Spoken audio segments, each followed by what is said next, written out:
Norah O'Donnell joins us now from Seoul, South Korea. Norah, we heard the colonel in your piece say families are equipped to deal with the crisis if it were to happen. How do people live with that constant threat from the north?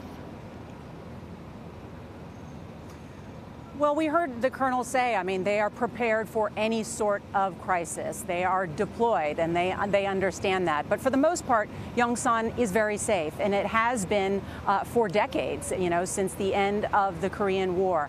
But what concerns many is that the North Korean dictator, Kim Jong-un, has not only increased his technical capability, but he's increased the pace at which he's doing things. So there have been 10 missile tests in just the past year.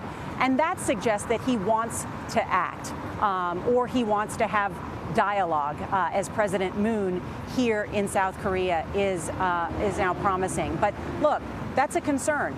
There are 28,000 U.S. troops here in South Korea. There are more than 50,000 in Japan, more than 6,000 in Guam. And we know that the North already has the capability with short and medium-range missiles that could reach those areas. The question really now becomes, do they have that long-range capability, that intercontinental ballistic missile, that ICBM? And we heard Kim Jong-un, the North Korean dictator, say in his big New Year speech that he is very close to testing that.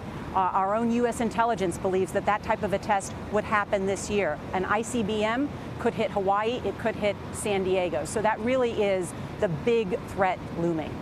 Norah, it's interesting. President Moon Jae-in has promised a different approach to North Korea than his predecessors. Walk us through that a little bit.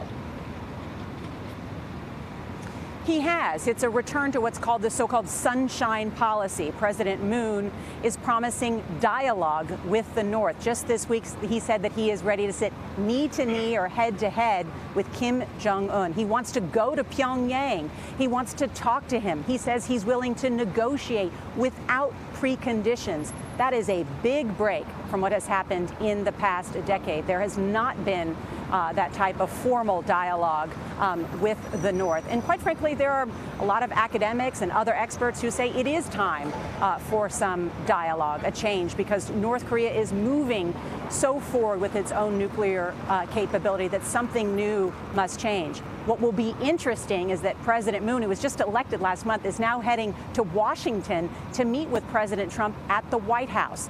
And so there are questions even being raised on the front page of the paper here today about what President Trump and President Moon can achieve. Are there differences in policy? What's making waves back home in the United States is one of President Moon's top advisors suggesting that perhaps in a concession to the North that they could reduce the scale of the joint military exercises between the U.S. and South Korea, which have been going back decades. So there is a lot of change at foot about how to deal with North Korea, with this new president here that is worthy of our reporting, which is why we're here, and really excited to sit down with the South Korean president. Yeah, fascinating perspective. Norah, before you go, on a personal note, what has it been like for you to be back at the Yongsan Army Garrison after so many years?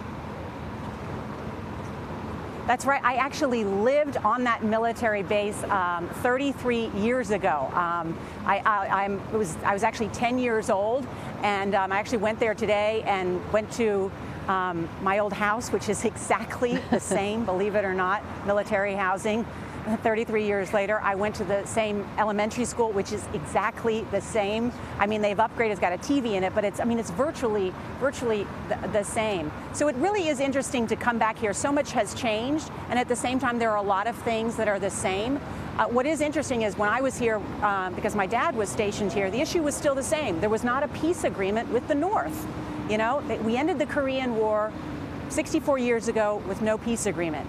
President Moon is saying not only can help denuclearize the North, he is saying he's going to get a peace agreement with the North. So very ambitious goals promised by President Moon to the people here in South Korea. All questions we'll have for him tomorrow about how he can achieve that. All right, ambitious goals indeed. Norah O'Donnell in South Korea for us. Thanks so much for your time. Thanks, Meg. And you can see Norah's interview with South Korean President Moon Jae-in tomorrow on CBS This Morning and also throughout the day right here on CBSN.